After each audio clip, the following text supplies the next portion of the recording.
ये कहानी शुरू होती है बंगाल के एक छोटे से शहर वीरानगंज से, जहाँ प्रीति अपने परिवार के साथ रहती थी। उसे बचपन से ही अजीबोगरीब एहसास हुआ करते थे, जिसके होने की वजह से वो आज तक अनजान थी। क्या हुआ बेटा, तू चीखी क्यों? बड़ी माँ, सपने में एक काले कपड़े पहना आदमी हाथ में खंजर लिए मेरे पीछे भाग रहा था। मैं चीखती हुई भाग रही थी और तभी मेरी नींद टूट गई। वो काले कपड़े वाला आदमी कौन होगा बड़ी माँ? ये सब कुछ नहीं होता बेटा, बस एक सपना था। वो इंसान है हम, तो सपने तो आएंगे ही ना। इन चीजों में दिमाग मत लगाया कर, सो जा। रूपा प्रीति को सांत्वना देकर कमरे से बाहर तो आ जाती है, पर उसका मन भी डर से भर जाता है। इतिहास अपने आप को दोहरा रहा है।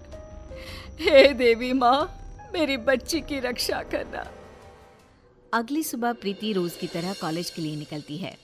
रास्ते में उसकी नजर हूबहू वैसे ही आदमी पर पड़ती है जिसे उसने सपने में देखा था। उसका चेहरा बिल्कुल काला और आंखें लाल थी। वो अपनी आंखें बड़ी बड़ी कर प्रीति को देखता है। बड़ी माँ मानती ही नहीं है। लो, वही आदमी दिख गया। अब मैं क्या करूं? भगवान मेरी रक्षा करना। प्रीति जैसे ही ये बात कहकर पीछे मुड़ती है, वो आदमी अचानक ही गायब हो जाता है।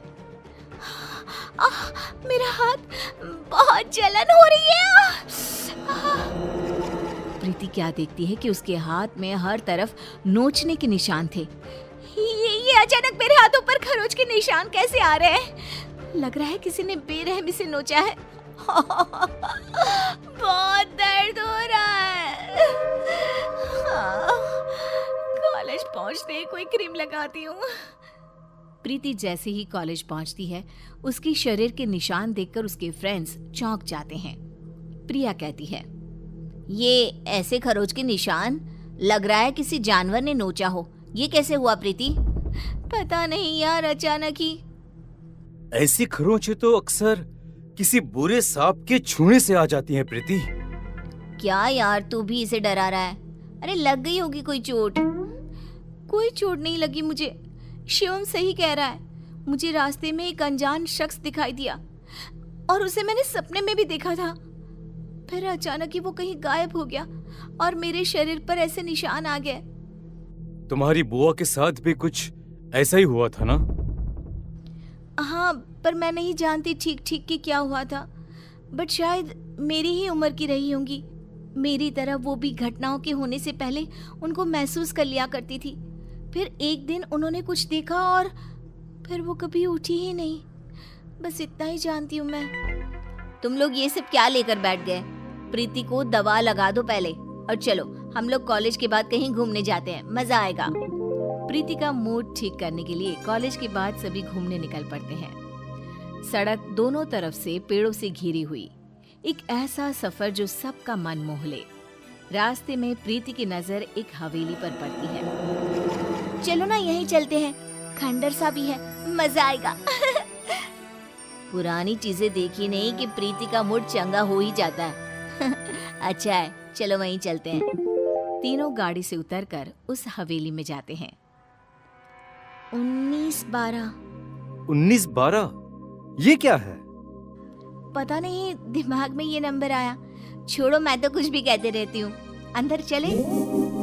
तीनों उस पुरानी हवेली के अंदर जाते हैं। प्रीति जैसे ही हवेली की दहलीज पर कदम रखती है, अचानक आंधी तूफान सा माहौल हो जाता है और तेज ठंडी हवा बहने लगती है। प्रीति के शरीर के खरोच के निशान वापस से हरे हो जाते हैं। ये निशान बहुत जल रहे हैं। मौसम के बदलते हुए रुख को देखकर सभी फौरन अंदर हवेली में चले जाते हैं। अंदर तीनों इधर उधर घूमने लग जाते हैं। तभी प्रिया के हाथ एक नेम प्लेट लगती है जिस पर 1912 ही लिखा हुआ था।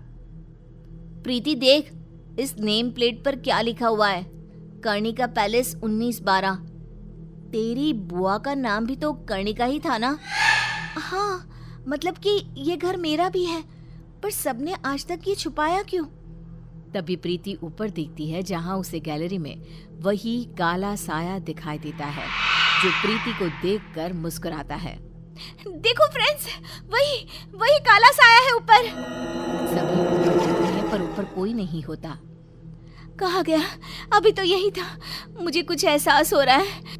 फ्रेंड्स, लगता है मानो इसी हवेली में मैं रही हूँ, पहले, बहुत पहले।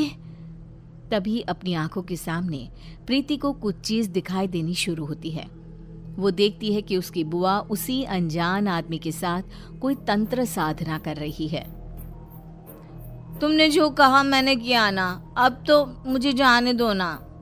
नहीं कर्णिका, अब तुम पूरी तरह से मेरी हो।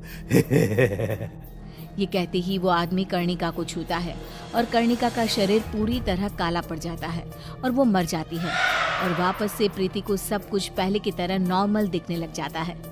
ये सब क्या है? बुआ जी क्यों उस आदमी के साथ थी? कौन है वो? तभी शिवम और प्रिया के सामने भी वो अनजान आदमी आ जाता है। कैसी हो कर्णिका?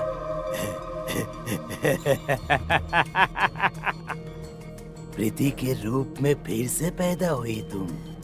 पर देखो, देखो किस्मत, वापस मेरे ही पास आ गई ना। मैं कर्णिका? तुम्हारी बुआ कर्णिका। उसे काले जादू से ताकतें हासिल करनी थी और उसी काले जादू ने मुझे जन्म दिया। उसकी ताकत की लालच उसे ही खा गई और वो दोबारा तुम्हारे रूप में पैदा हुई। इसलिए तुम में बहुत सी शक्तियां हैं, पर अब तुम्हारे जाने का समय हो गया है प्रीति। वो कर्णिका थी, मैं प्रीति हूँ। मुझे किसी भी ताकत की कोई लालच नहीं है। यू कांट डिस्ट्रॉय मी। वो काला साया प्रीति के पीछे भागता है, बिल्कुल उसी तरह जैसा उसने सपने में देखा था। प्रीति भागती हुई ऊपर कमरे में खुद को बंद कर लेती है। आज मेरा सपना ही मुझे बचाएगा।